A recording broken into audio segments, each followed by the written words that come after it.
Well, good evening again. My name is Catherine Matthews, and I'm the Director of Education at Old North Illuminated. Welcome and thank you for attending and supporting tonight's talk. I'd also like to thank our friends at Hubtown Tours for their support of the Old North Digital Speaker Series. At Old North, we are committed to sharing the stories of all the people and communities that are part of our site's physical, spiritual, and social history. The Old North Church sits on the ancestral land of the Massachusetts people. By the time Old North was built in 1723, the Massachusetts tribe had been driven and displaced from their homes, but they did not disappear, and nor should their stories and memories. Tonight, we conclude a tremendous year of digital programming. We've explored the concept of revolution through topics ranging from the role of women in the Haitian Revolution to new perspectives on the French Revolution, from suffrage to marriage equality, from the ways that children were part of revolution to the ways that revolutions in technology impacted domestic life. 2025, which is just a few weeks away, will be a huge year for Old North and for so many sites that are part of the story of the American Revolution. We will mark the 250th anniversary of the Lantern Signal with an array of events, with a new exhibit, with on-site programming, and of course, online programming like the speaker series. And we hope you will be part of all of it.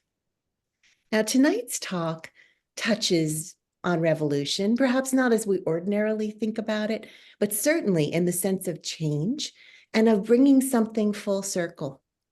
The past few months have been an exciting time at Old North as we've embarked on a project to uncover decorative paint treatments, cherubs and festoons that were painted in the late 1720s and early 1730s by congregation member and artist John Gibbs.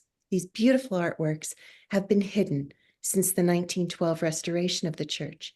And as they emerge from behind the overpaint, we are returning to a version of the church, to elements of the church that would have been familiar to early congregation members, to the lantern holders, to Paul Revere, a revolution. These decorative flourishes are beautiful to be sure, but they hold additional significance, which Reverend Cadwell will be speaking about at the end of this talk. Their existence was a proclamation of Christ Church, Old North's identity as a Church of England church. Unlike Puritans who rejected ornamentation in their worship space, members of the Church of England embraced them as a way to honor God and God-given talent. Tonight's speaker is a man of great talent himself. Gianfranco Pocobene is the lead conservator of the historic paint restoration project at Old North. Gianfranco will discuss the techniques, the tools, and technology that have allowed his team to penetrate layers of white overpaint to reveal the beautiful artwork hidden underneath. Born in Italy and raised in Canada, Gianfranco received his Master of Arts in Conservation from Queen's University in Ontario in 1984. He first came to Boston in the 1980s to earn a certificate in advanced training from the Center for Conservation and Technical Studies at Harvard Art Museums. He has overseen the restoration of mural cycles at the Boston Public Library by Puvis de Chavannes, Edwin Austin Abbey, and John Singer Sargent. In 2004, he was appointed chief conservator at the Isabella Stewart Gardner Museum, and early this year, he left the Gardner to focus exclusively on his private practice. So we have quite a talk ahead of us. Mm-hmm. With that, I'm going to remind you once again to mute your microphones. I'm going to ask you to put questions in the chat, and I know you're going to enjoy tonight's program. Gianfranco, it's all up to you now. Thank you, Catherine. I'm going to share the screen here so we can get rolling. Here we go. Fantastic. I think you can see that, which is great. I just was talking with everybody before we started. I'm fighting a bit of a mild cold, but I think I'm going to get through all right. But if I do cough every once in a while, please accept my apologies right from the get-go. I want to thank Catherine and obviously Old North Church and Old North Illuminated for inviting me to speak tonight to you all about this really amazing project that earlier this year, I had no notion we would even be doing something like this. And it's been a tremendous honor. And the revelations that have come thus far have been really amazing. I've been doing this work for like 40 years now, or plus, whatever it is. And it's one of the most amazing projects that I've been involved in. So again, thank you for including me in being a little part of the history of the church and its endeavors in Boston. So to get going, get this. Is it gonna? What is it doing? Why is it not functioning? Let's see here. Don't tell me it's frozen. Why is it frozen? For some reason. Oh, I don't know what it's done here. Can we move? Maybe I just need to do this. No. Oh, here we go. I don't know what that was. My apologies. Um, so back in March of this year, I was invited by Lisa Howe of Building Conservation Associates, which is a firm that does architectural interior paint studies, historic studies. And we've worked together on many projects. Actually, we go back to a project back in 2004 and 5 when she was with Goody Clancy working on the central tower of Trinity Church. So um, I guess that dates us a bit, but anyways, I've known Lisa for a long time, and thanks again to her for asking me to become involved. At that time, I have to say I was pretty ignorant of the history of the church. And walking in, you think, as you see it today, it's one of these whitewashed kind of Puritan churches. And as Catherine mentioned, it is anything but that. And it's been a real revelation to me to get a better understanding of what the history of the church was. Um,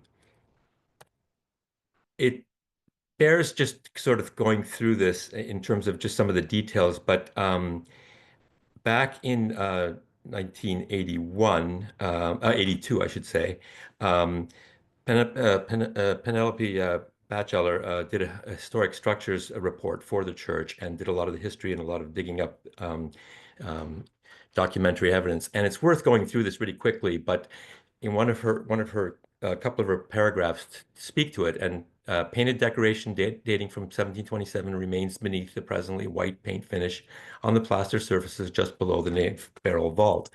The decoration is repeated motifs of a pair of winged cherubim flanked by vertical leaf festoons. These features could be important examples of early New England decorative art. This embellishment may be seen in photographs, which we're going to see shortly, dating from 1875 and those predating the restoration of 1912. John Gibbs, a house and decorative painter and Old North Church officer, may have been the artist, but it's pretty clear he was. John Gibbs submitted an itemized bill for the painting work in the church dated December 5th, 1727. His work was measured and its value confirmed on a parallel voucher of the same date. And you can see them here written out, and especially you see this first sentence, to painting ye cherubims, heads and festoons, drawings, panels under the arches, and the amount of money and how many yards, I guess it was, that he did. And just so it places, the what we're working on, I think you can all see my mouse cursor here. It's these surfaces here, this vertical kind of uh, panel above the columns, and then these triangular kind of surfaces above the arches. Actually, they're called spandrels in architectural terms. And you can actually see here a reveal that was done back in 2017, which I'll get into more detail. And so when I walked in and with Lisa looking at this, I was like, wow, there's like something really significant under all this white paint. So that was very exciting. And um, just to sort of give everyone a sense of what we're talking about here, again, in terms of the historic photographs, if you look at the upper left on the upper left photograph, you can see this decoration represents the 1870s Van Brunt decoration that was done. And you can see that there's some decoration up here in the upper left. You can see this kind of filled in. It's not a white surface or anything else. And then also on the bottom right photograph, you can see in this area here something obviously in this panel, and you can just make out kind of wings and a head here. So pretty cool stuff. We're not going to read through all this, but what I wanted to put this up, and I want to thank Lisa Lacombe of Building Conservation Associates, because she put together this timeline, which is a summary, but it really illustrates the amount of decoration that happened during the history, the last 300 years of the church. And the first lines, you can see 1723, it was construction was completed and plastering of the galleries shortly thereafter. 1727 to 1737, John Gibbs does all that painting that we're going to be looking at more closely. And then as you go through this, you see things like 1830, plaster surfaces received skim coat, resurfaced 500 square yards. And then finally, the last two or three important things, the photographs we just looked at, 1884, the Van Brunt and McPherson Victorian decoration. And really what's really important about that decoration is that they recognize still the importance of those cherubs and those festoons and incorporated them into the design. They could easily have painted them over with some other decoration, but they did not. So even to that point, they were considered significant enough to retain in the decorations of the church. And then lastly, 1912, the whole church is painted over. And in the 1990s, it was painted over in this current scheme that we have now. So the other important study, and again, the bachelor report is a really significant thing. And then the other significant study that was done was in 2017 by Building Conservation Associates. And at that point, at that time, what they did, it was not just uncover one small section of one of the cherubs on the south wall. They actually did a very extensive paint study of surfaces all over the church, and were able to find original paint colors in some areas. In some areas, they could not because obviously they had been either repainted or lost or damaged. So it's to really bring home the point that the notion of like restoring the church to its original 1727, 1737 appearance is practically impossible. We really don't have probably all the information that you could even put that together with. So but what's significant about this project is that we are able to uncover very significant decorations high up in the church. So Melissa McGrew, who I know quite well, did this exposure over a period of time, and there are many approaches we take to removing overpaint. This is very extensive. When I'm working on an easel painting, like a portrait or a paint landscape, for example, you'll have damages and they're restored with oil paint or something. And it's typically, as you'll see, very difficult to get off. And the really difficult part of this whole process is that we're trying to remove oil paint from an oil paint surface. So any solvents or materials that you use to try to dissolve what's on top of the thing you want to preserve can easily affect the original that you're, trying to save. So actually, she did a lot of testing with a lot of different materials, came up with a system, but it was pretty laborious and took quite a bit of time. And their focus was really on revealing, what was there. It wasn't approached from a kind of fine arts kind of view, which is hopefully what we're bringing to the project at the moment. Um, Here you see the scaffolding that was erected back at the end of September. And the overview of this is that we're doing this project in two phases. The first phase, which we're in right now, beginning October 1st through December 18th, we actually have a date for the scaffolding coming down December 19th. So we've got to get all our work done. And then the second phase, which will deal with the front half of the church, will begin sometime in February. We don't have our dates yet, hopefully finishing by the end of March, but certainly before Easter. So it's a pretty tight timeline. And one of the many conversations we had initially with this project was what exactly we were proposing might be done in terms of exposures and replicating some decorations in the church.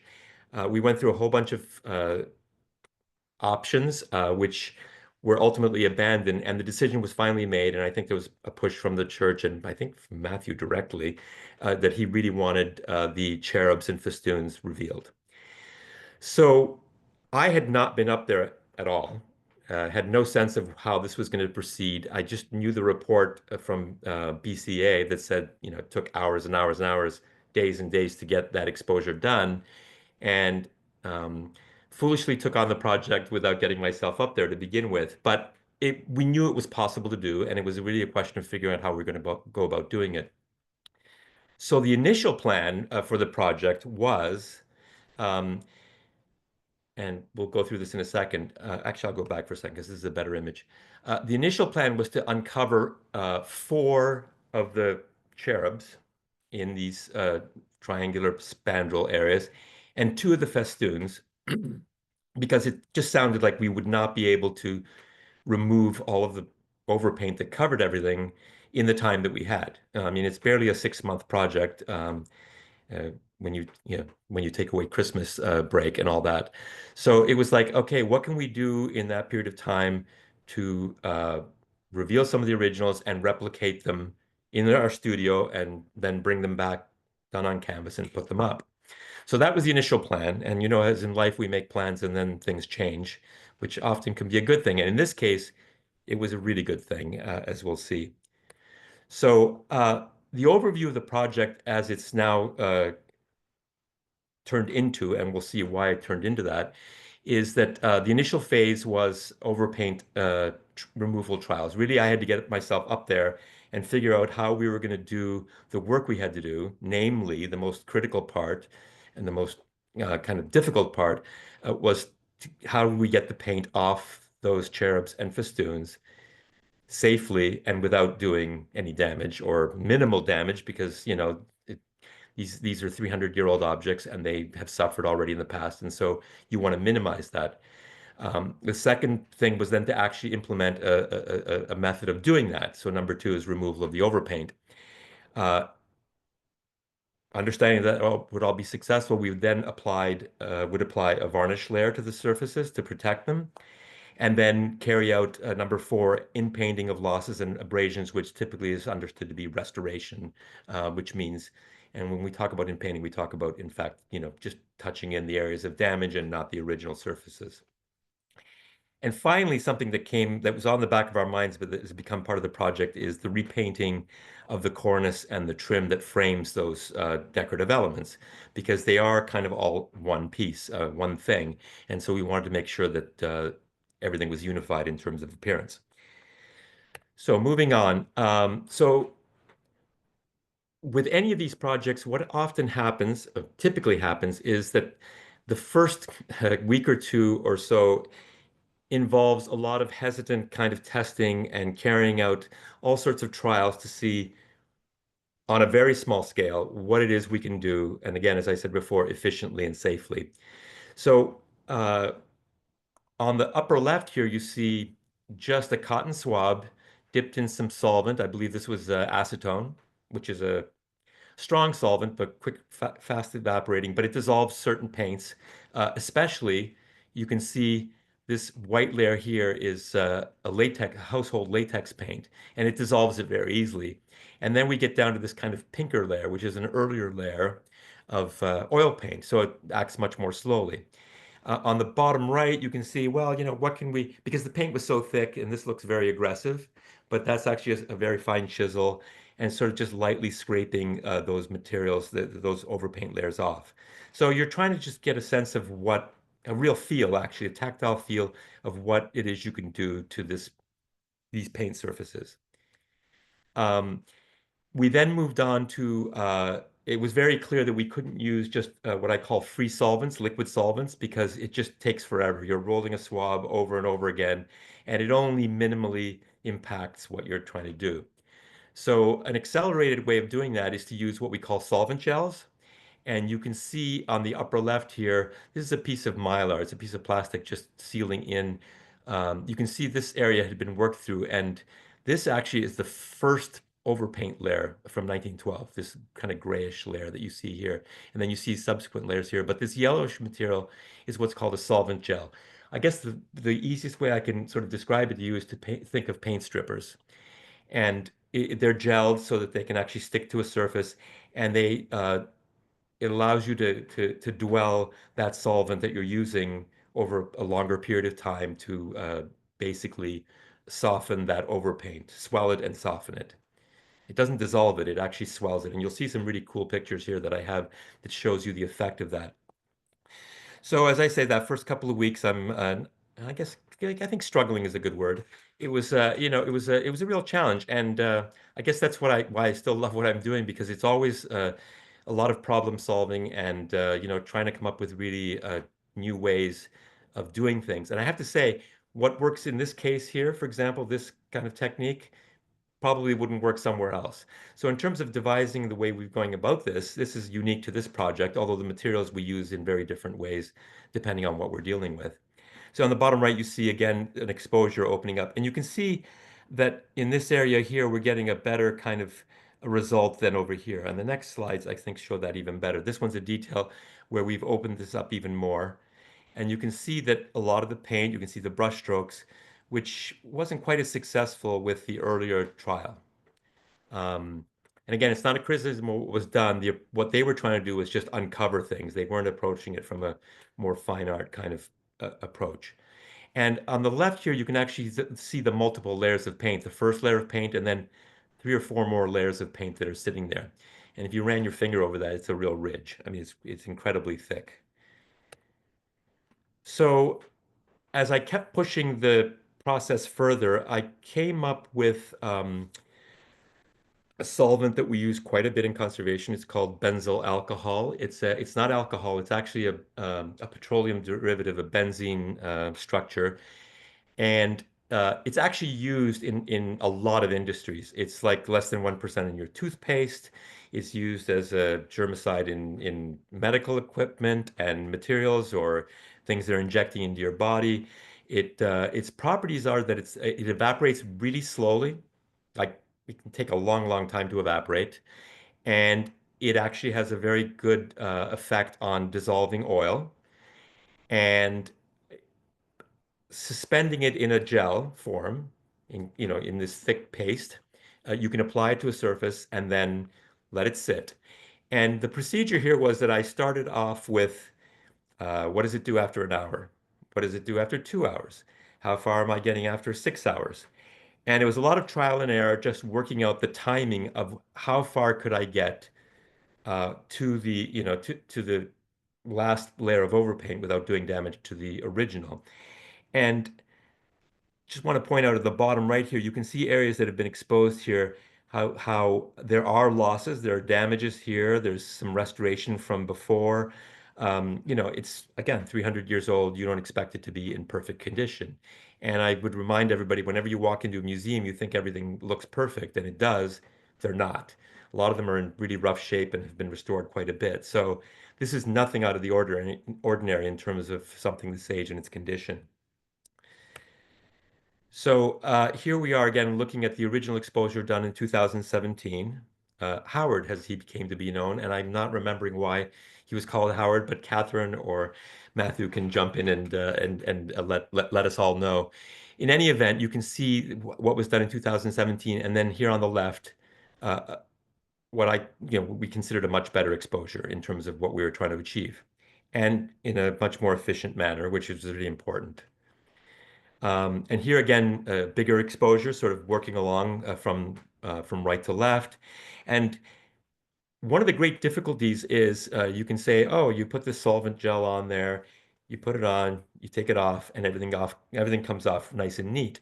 The problem is the paint itself, there's brush marks, there's topography there are damages. So the overpaint it's the stratigraphy is it's varied. It's thicker in one area, thinner in another area. So one of the great problems is that, you uncover this, and then you've got to go back in with solvents, and then there's the potential for doing damage to areas you've already exposed. So it's not an easy thing to keep going layer by layer, which is usually the way we would like to work. But in this case, I discovered that that's not the way we're going to go about it. One couple of quick slides from the 2017 uh, study is these are cross sections, and basically we take small samples from a surface of an object, a work of art, and we embedded in resin, hard resin.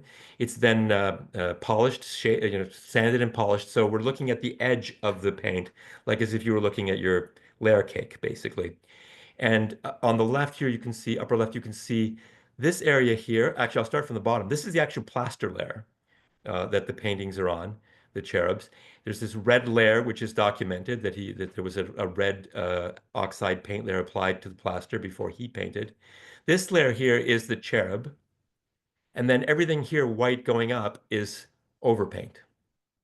And it's layer after layer after layer. And if we look at on the bottom right, the ultraviolet light image, which actually distinguishes the layers more, you can see there are 1, 2, 3, 4, 5, 6, 6 to 7 layers of overpaint. The top two are probably the latex earlier 1990s restoration. But this right here is that 1912 restoration, the first time the church was painted over completely. So, as I said before, after hours of trial and error, days of trial and error, uh, we decided to really push the envelope on this. And this is this benzyl alcohol gel, and it's applied. And it actually was, I was really pushing it to the point where I realized if I put it on late afternoon, I could leave it overnight and the next morning get off almost all the overpaint. So we're talking about a 15 to 18 hour period of time that that gel is on there.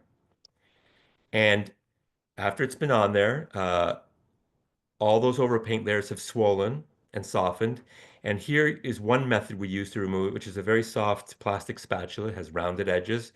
And basically, you're just lightly going over the surface to pick up that overpaint. And then another way that we have been doing it also is to use cotton swabs with a bit of solvent on it. And you can see the cotton swab, believe it or not, we roll these ourselves. They're about, 1.5 inches long, the actual cotton bit. And you can see it's just sliding along, picking up the overpaint. So this is how you get that material off, the bulk of the overpaint. And then what you do then is you go back in and chase remnants of paint as much as you can that are remnants of overpaint that are trapped in those recesses of paint. Again, this is a bit of a problem because you can't always completely remove this without, again, as I said before, starting to do damage to the surrounding areas that you've exposed. It's just, the solvent is freely, running over the surface, and you can't control what the solvent's doing. It starts biting into the paint. So the approach has been to take off as much of the overpaint as we can, but where it becomes difficult or you're causing damage potentially to the original, you leave it. Because someday, 100 years from now, if somebody wants to go and use a new method to get this off safely, I'm sure they will and they can go about doing that if that's what it comes to. So here you see Howard again after the removal of all the overpaint. And again, he's a bit in rough shape, especially towards the bottom here. Lots of damages. You're looking at bare plaster here in all these areas. Some abrasions. And again, little bits and remnants of paint that we couldn't get off without doing damage, but leaving well enough along, we keep moving. So once we were confident with the technique, we started on the cherub to the right of Howard on the south side.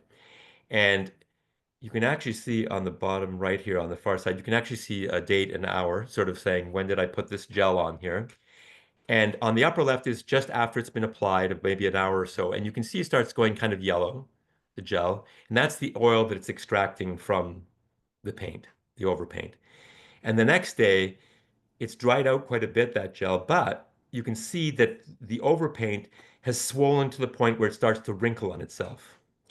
And basically, it's kind of just sliding off. It's kind of like swelling so much that it sort of separates itself from the surface you want to get it off. So this is what you can see we were dealing with. And it actually kind of peels off like a thick felt of gooey paste, basically. And here you can see it, remnants of the paint still on the surface. But once we cleaned it all off and rinsed the surface to remove the remnant paints, you can see on the bottom right here that this head is not at all like the previous cherub. And this was one of the great revelations because we did not know whether these cherubs were all kind of one thing or whether they were painted more freehand and had a kind of, they all had individual sort of characteristics.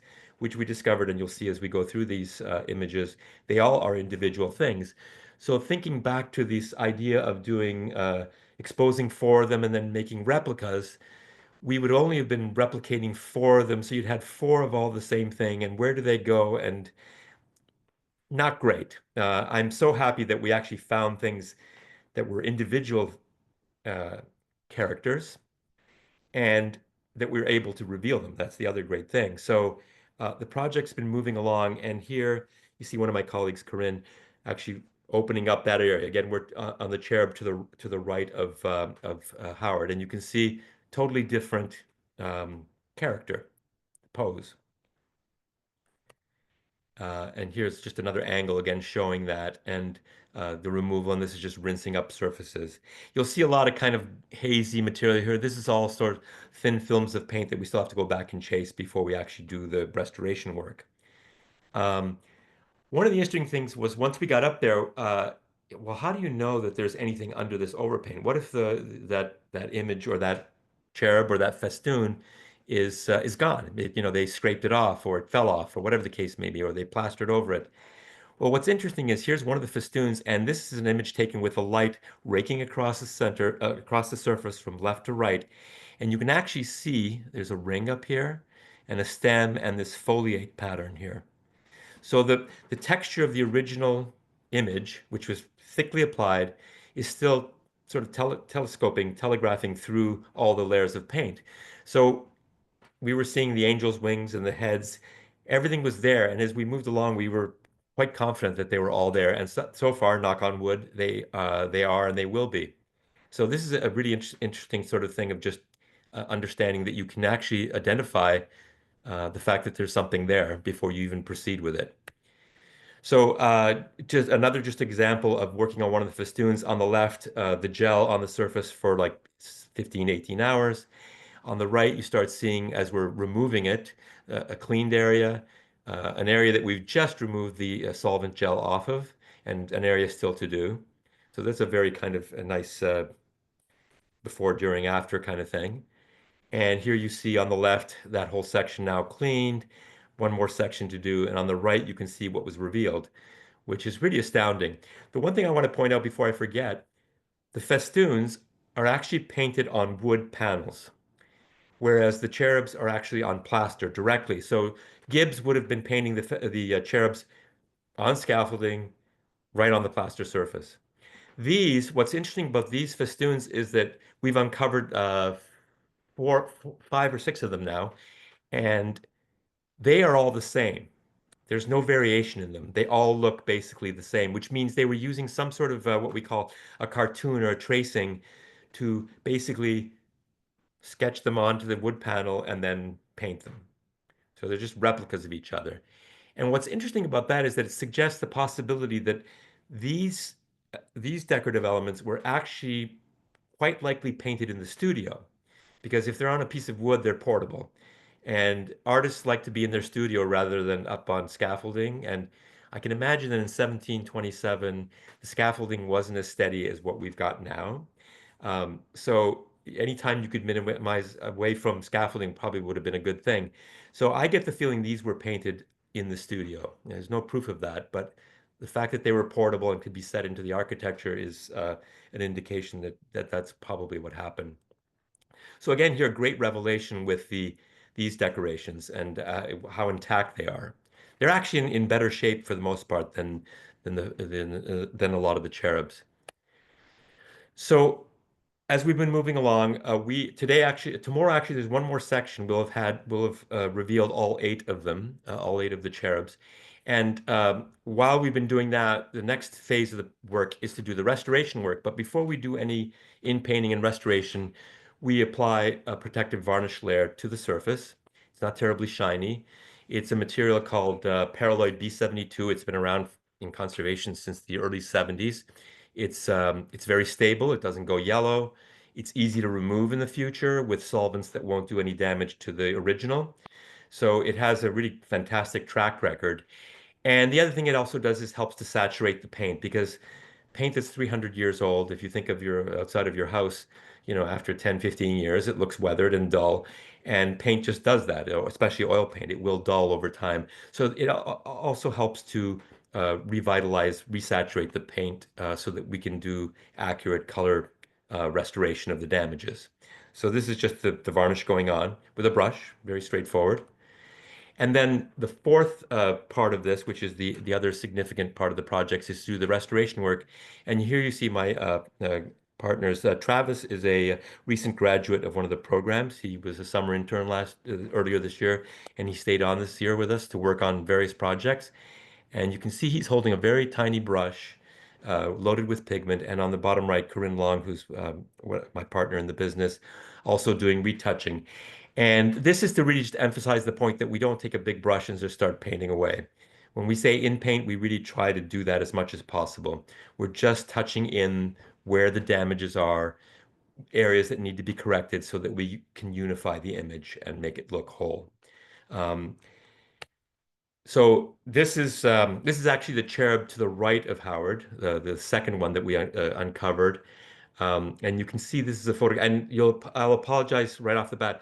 It's really difficult to control the lighting in the space because you're either taking a photograph early in the morning and it's sunny outside, so there's great light coming in, or it's later in the day, or a cloud goes by. So it's very difficult to keep a consistent color match. But this really just is about showing what the condition of this. This is after varnishing and before in painting. And then after in painting, you see how we started to pull things together. I'll be talking about this trim color in a moment, but ignore that for a moment. But again, you can see the level we take it up to. And what's interesting about the decorations is that Gibbs did not paint them like an accurate portrait of somebody or something. He was well aware of the fact that you couldn't get this close to these paintings as we are able to do right now. The closest you can get is across the other, lower down on the balcony on the other side, and that's got to be a good 30, 40 feet away. So really, they're painted in a very minimalist kind of straight mannerist kind of style, and really it's about the overall impression as a group of these otherworldly beings up high in the church. Um, and again, here are four that we are close to finishing off with restoration. There'll be some more work that we need to do over the next few days or till next week.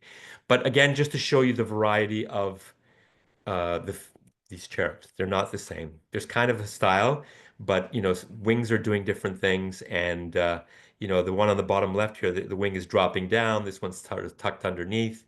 So he was having fun with this kind of variation in them. And actually, as we're starting to see them uncovered, there's kind of a rhythm to them too, which is really beautiful from an aesthetic point of view. So that's really exciting. So the last thing, which again, we are now have been dealing with over the last month or so, and there's been a lot of conversation and discussion about what to do with the architectural cornice that's above the cherubs and the festoons, and this wooden trim that surrounds the festoons themselves.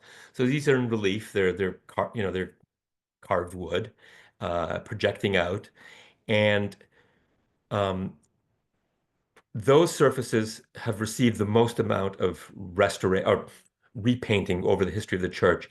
Whereas the cherubs only started to be repainted in 1912, these repaints go much earlier. So they were incorporated into the other decorations. So where we had 5 or 6 overpaint layers on these surfaces, it's probably more like double that on these architectural features.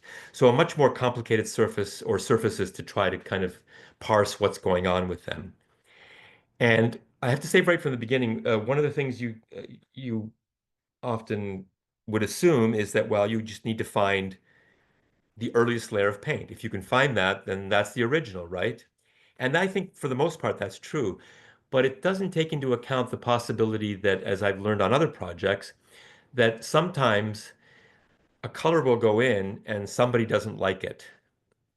Could be the vicar, could be could be anybody really. And actually, where I learned this was years ago when we were looking at the Boston Public Library in one of the rooms. It was like this paint study done, and we found this original paint.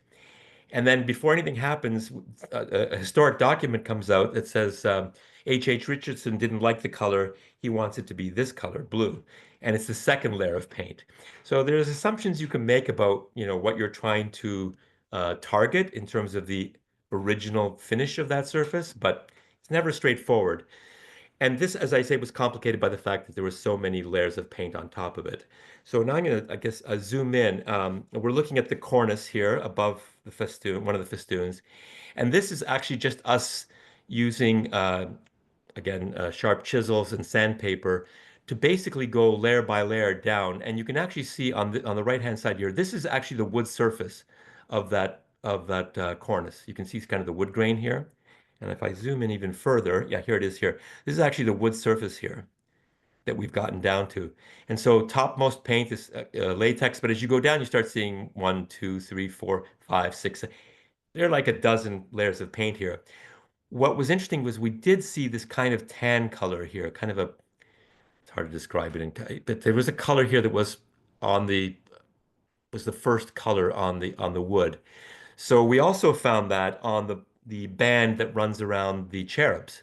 And you can see, again, that green paint kind of showing up. So this surface was treated much the same as the architectural features. And if we zoom in, we get, starting from the bottom, you can see the plaster layer.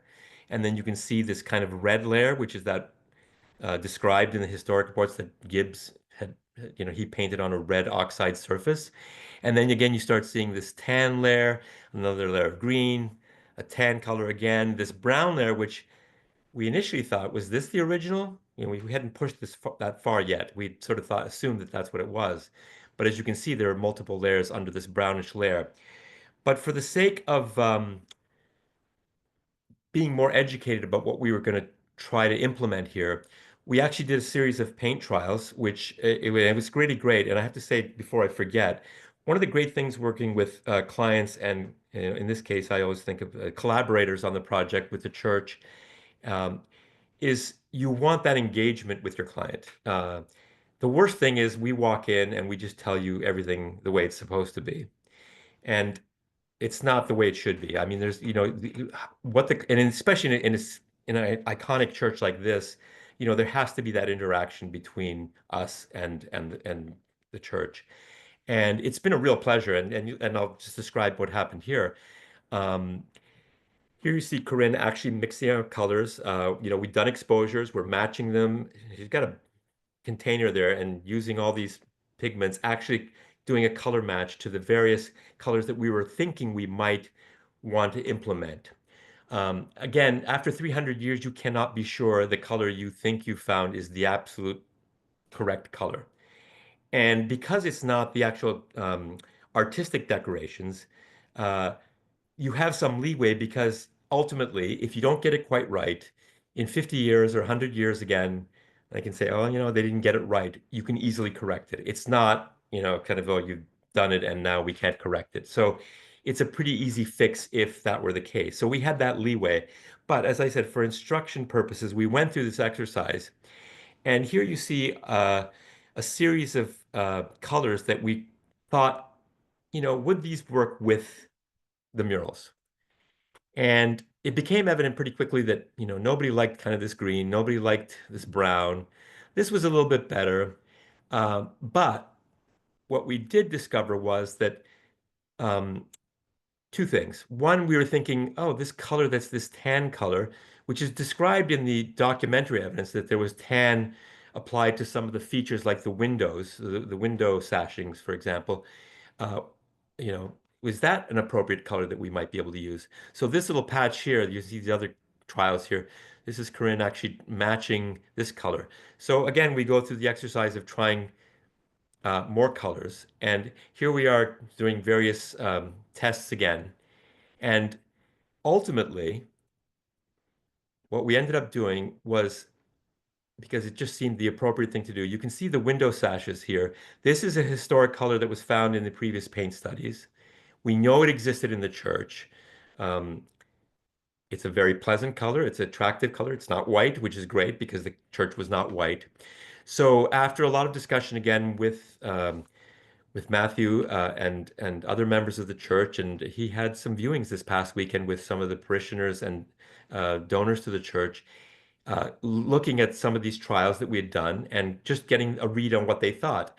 And everybody agreed that this was the color to go with. And so this is a photograph I took today.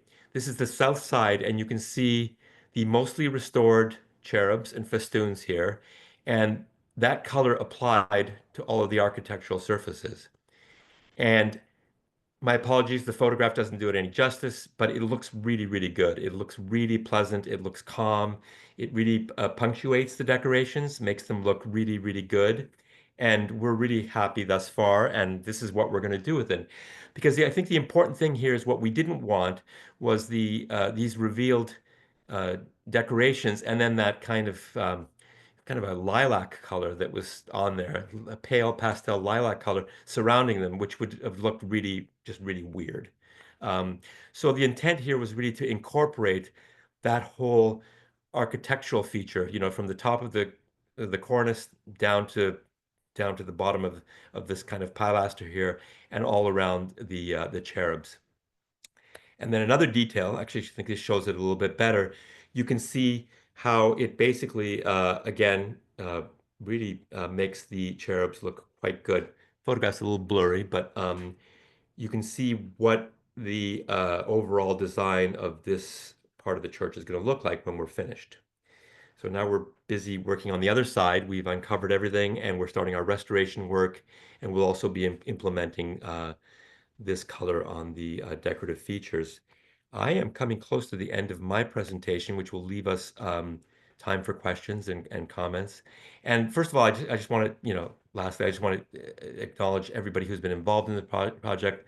Obviously, Matthew Caldwell, Nikki Stewart, Catherine Matthews, Jason Fishman, Lisa Howe, and Laura Lacombe of Building Conservation Associates, who pulled me into the project, and we've been working very closely on a lot of the decision making. And my colleagues Corinne and Travis, who've been doing a lot of the work alongside me. And then also just finally the whole staff of the church and Old North Illuminated have been an absolute pleasure to work with. Really smart, really great comments. Always like to hear what everyone has to say. And as I said, it makes the project really special and just an amazing experience for us. And we can't wait to get the rest of the work done this week. So when the staging comes down in time for Christmas, there'll probably be a lot of oohing and awing, which is a good sign. We want that. We want that to happen. And again, thank you for asking me to speak about this. And I look forward to your questions and comments about the project. Thank you so much, Gianfranco. Catherine, should we leave this up or do we go just to the other screen? Should I start on sharing, or how do you want to do that? I think everyone will enjoy looking at Yeah, the and say when, and then yeah. we can do that. Yeah. Yeah, look at this. Yeah, Yeah. I would love to ask Matthew Cadwell, the Vicar of Old North, to give us a little bit of an understanding of the religious significance of the decorative paint in this church, because there is a significance to the fact that it even exists beyond its beauty. So Matthew, I'm wondering if you could pop on and just, give us a brief overview of why this Sure. matters. Thank you. And Gianfranco, thank you so much for this fantastic presentation. I just want to preface my remarks to say that we have all learned so much about paint and paint conservation over the last number of months, and it's been just incredibly exciting and phenomenal to discover things we couldn't have imagined. And one of the things I'll just say, Gianfranco, that you didn't really touch on in your presentation, when the square of Howard was revealed earlier, right? We've been living with him for a long time. We couldn't see the green. So that was what it was, just dark, and we didn't know that all this green background was there. And oh my gosh, to discover the green was just the most extraordinary thing. And then to discover that they each have different hairdos and different and different expressions, and all the way, it's just all these fantastic things. So I'll tell a quick little story. When I was first in conversation with our previous bishop, Alan Gates, about coming to Old North, one of the things I said was, "Oh, you know, it's such a low church place. Like it has this reputation of being very, very kind of low church, sort of not very liturgical and simple and things like that. And that's definitely the look that we've had since 1912. And what I've learned over the 4 years that I've been in Old North is that while that may have been the ethos, since 1912, that was not the ethos of Old North in its founding. And if and as we heard, the white gray exterior certainly looks like what we imagine a colonial church to have looked like, but I think it much more represents a colonial congregational or Puritan church, and it's sort of hearkening back to some image of the past that wasn't authentic to us, and so what we've learned is that the angels and many of the other decorative elements reflect a much more elaborate and beautiful and sort of almost a sensory overload, as we sort of imagine all the pieces coming together, and we can imagine how that would have been appealing to people in colonial Boston, that it would have been so different from the Puritan churches, the congregational churches around, that this church, first of all, it was brick, it wasn't wood, so it sort of stood out that way. Eventually, the steeple was the tallest structure in Boston, so that would have stood out.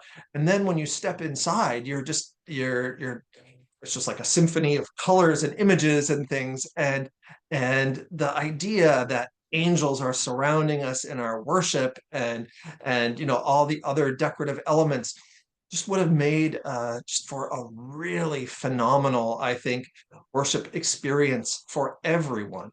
A thing that wasn't touched on, that Gianfranco was actually in one of the historic sort of litanies of pieces that were done. John Gibbs also painted angels and festoons for an altar piece that would have been where the Jesus painting is, if you know the church, above the altar. So there were angels at the altar as well. He also painted the original organ case, which is not the organ case we have now. The one we have now is the second one. But the original one, he was built and he painted that also with angels and festoons. So those were also part of, there were just angels everywhere, in fact, in the early church. So that's just really exciting. The other thing I would want to say is that sometimes we've talked about, because the 250th, that this is what Paul Revere would have seen, and that's interesting and kind of a fun fact. It's also, the angels would have in fact been best seen from the people who sat in the galleries, and so that would have been the people of color, enslaved people, and other poor people who couldn't afford the box pews would have actually been the people who could see the angels the best, and probably would have been looking at them throughout our worship.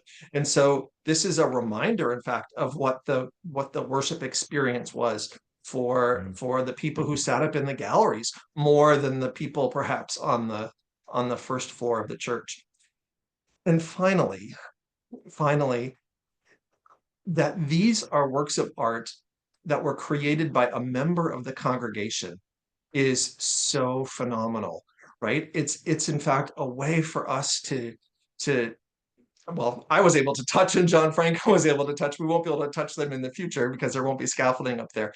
But works of art that were created by a member of the Old North congregation, and that is just a phenomenal thing of restoring just a little piece of who we are as a church. So thank you for the invitation to share. And one last little thing, join us for Christmas if you're able, because the scaffolding will be down and we'll have half the angel choir join us for our Christmas services at Old North this year, and the other half for Easter. And Old North Christmas services are truly an experience not to be missed. They are beautiful. Okay, let's go to questions from our audience. The first was one that I also have asked. Could the festoons have been painted by apprentices? Could they? Yes, it's quite possible. What's interesting about them, they have and again, where were they painted is kind of the question, because they have a slightly more somber, kind of brownish, warm tone to them, which kind of might explain why they were painted. They're two different places. They said, oh yeah, it's kind of this color, but they didn't quite get the color match that Gibbs was doing actually on the plaster for the cherubs. Um, it's quite possible. I don't know that he had apprentices or he was just a one-man act. Interesting question. This is really early in the Americas, for interior decorations. I was going to say that one thing I didn't include, the only other interior that I know that's earlier than this is it's the Warner House in Portsmouth, New Hampshire. They claim it's the earliest, and they may be right, the earliest mural decorations on a wall in America, and they date to 1717, so like 10 years before. Mhm. So, but I think for churches, this may be the first. I'm not aware of anything prior to this. So, yeah, you're right, Matthew. It's phenomenal in many ways. We have a question from Erica. Did you try to match commercial paint or did you mix it yourself with historically available materials? Yeah, sorry, I didn't jump into that because I think yeah, when I was talking about the varnish, we use these stable materials. People often ask this question. So if you're restoring an oil painting, would you just use oil paint? Well, that's what was done in the past. Um, and the problem is you see here is after 100 years or more, it's really hard to get off. And people don't realize that a 300-year-old work of art, the colors have changed. It's either faded or portions of it have changed to some degree, or other parts have darkened, and those aren't predictable. So if you use oil paint after 300 years to match what's already aged, well, just give it 100 years and your restoration starts to mismatch because it's going off in its own direction. So that's one of the other problems that it has, is that it's not stable. It becomes apparent, and anybody who's seen old paintings with restorations that were done in oil, you see these blotchy kind of, it's not because they were they could have been bad at restoration, but if they even did a perfect match whenever it was, after a period of 50, 100 years, it starts to mismatch. So what we use is we use conservation grade pigments. Actually, they're not available really. I mean, you could go try to find them. They're made specially for us. They are in synthetic resins. They're not oil. The pigments are really stable and light fast, and that resin that it's in is also really stable. So we know that, it won't last 1,000 years, but we know that for several hundred years, it'll be fine. The other beauty of the material we're using is you just take a swab with a really, really mild solvent, and that restoration will come right off. Not like what we've been going through to get this overpaint off the surfaces. So yeah, we use a very special kind of material. The trim color is interior paint. It's a high quality interior paint because we're not going to mix up color for that. Our trials were about trying to matching it, but that's another surface. But on the actual originals, we're using very specialized conservation grade pigments. We have a comment. Churches in the original fens in England around original Boston are famous for having angel roofs.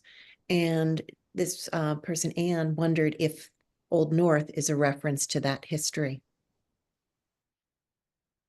So that's an interesting thought and question.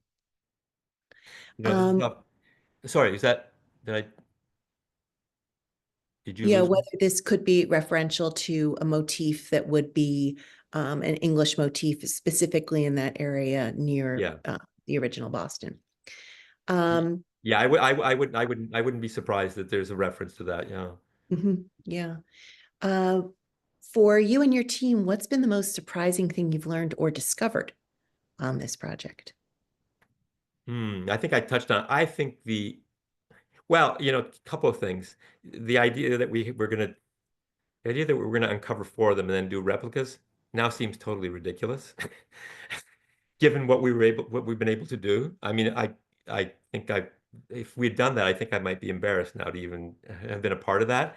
I think this is just this revelation that they're, again, individual figures, characters, and as Matthew said, with their own hairdos and posing in different ways. It's just what a revelation. And, we don't know what we're finding until we actually start removing that overpaint. So everyone we're working on is just like as exciting as the previous one. So that's really great. And I think the other thing is just, I think the other great thing is exciting thing is just to see the excitement within the church, and all of you who I've had the pleasure of working with you, you're really into it, which is like makes our work even much more extraordinary, I have to say. So again, thank you.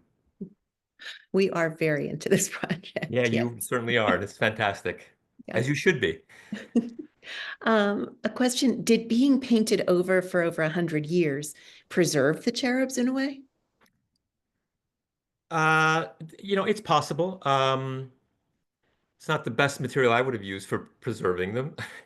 But yeah, I guess it held everything together. What's really interesting is what as we've uncovered these, the band that surrounds these decorative elements, because they were painted over so many times, those actually are much more unstable. We've had very few issues with the cherubs themselves. The overpaint's coming off and everything. There is one section of one of them across the way at the furthest one back, a chunk sort of again, but in the band, sort of plaster that was loose. But no, they've survived quite well. I suspect that any instability that caused the restorations in the past, and ultimately the church probably didn't have the wherewithal in 1912 to undertake a massive restoration of these things, um, which is probably a good thing in a way. So in a sense, it probably did preserve them. We just wish they'd used a material that wasn't so difficult to get off. But yeah, it's quite possible. But the cherubs are very stable at this point. And again, that varnish that we put on also acts as what we call a consolidant. It helps to stabilize any loose kind of, not loose, but just areas of cracks of paint that just need to be held together. So I'm going to put you on the spot. I'm going to ask you, Uh-oh. yeah, what's your opinion of Gibbs as a painter? Is. Yeah. Mm. Yeah, we've been asked this question. So, well, he's not Michelangelo, but then who is? And I think it's important to remember, I think I referenced it a bit. You have to realize, again, he's not painting images that are meant to be seen close up. It's a good 30, 40 feet across the way to the other balcony. And I think in this case, what also is really critical to remember, and Matthew was alluding to it, is that the church was full of angels, not just along the walls here, but front and back and up on the organ. Um, it's one of those, what's the expression, the sum of the parts and what you get at the end I think the overall effect would have been, and unfortunately we can't have the overall effect, but we're gonna have a good glimpse of it, would have been quite astounding. You're not meant to sort of think that these are perfect representations in a very realistic style, that he's describing them. They are, after all, otherworldly things, beings. They're not you and me and somebody else. They're not portraits. So they're really about the impression of that. And it's that theme that obviously you also see in Cobb's Hill graveyard just up the street. You see these cherubs' heads on the gravestones. I mean, it was obviously an important motif, symbol at the time, and it was everywhere. I think for what he's trying to do for the church, I think it's pretty appropriate. I mean, had that sort of question too with Lafarge at Trinity. Some of the figures. Do you think these? It's the sum of the parts, and it's the whole is much much more interesting.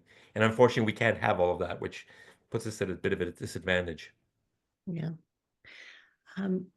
We have a historical question. Gibbs' father was a painter too, who also worked on Old North, right? Or did the father paint these, then the son do some later paintings? John Gibbs Sr. was a heraldic painter, and he was a member of the vestry, I believe, of one of the early vestries of Old North. However, I believe, was dead by the time these paintings began. So this is the work of John Gibbs, the son. And he continued to work on the church for a few years. Yeah. Other questions? We do have a comment that there were wooden panels inside St. Michael's Church in Marblehead, built in 1714, which were painted in chiaroscuro scroll work. But this person doesn't quite know the date, whether it was original to 1714 or, in the 20s or 30s. Yeah. Yeah. Interesting. Yeah, that is interesting. Any other questions from our audience? I am going to encourage you, come and see it. Try to come in the morning. The light is much better at this time of year. It starts to get really dark at Old North around 3:15. I imagine the light's been a challenge at times. Yeah, we're good in the morning, and then by the time 2:30 starts rolling around, all that Mm. happens is this, if the sun's out even, it just like it goes, past the buildings, and it's like, who turned out the lights? Yeah, and even though you're working with your task lights, that ambient light is gone, and it really affects what you're looking at, the colors and everything. So it's it's a bit of a challenge, but we're just having to deal with it, which is okay. And it's interesting to think about the fact that the church, when originally built, would not have had these buildings all squashed up against it. So the light would have been different inside. Yes, certainly, yeah, absolutely. Yeah. We have thank yous and fabulous presentation comments. And I have to agree, this has been a really delightful, really joyful presentation.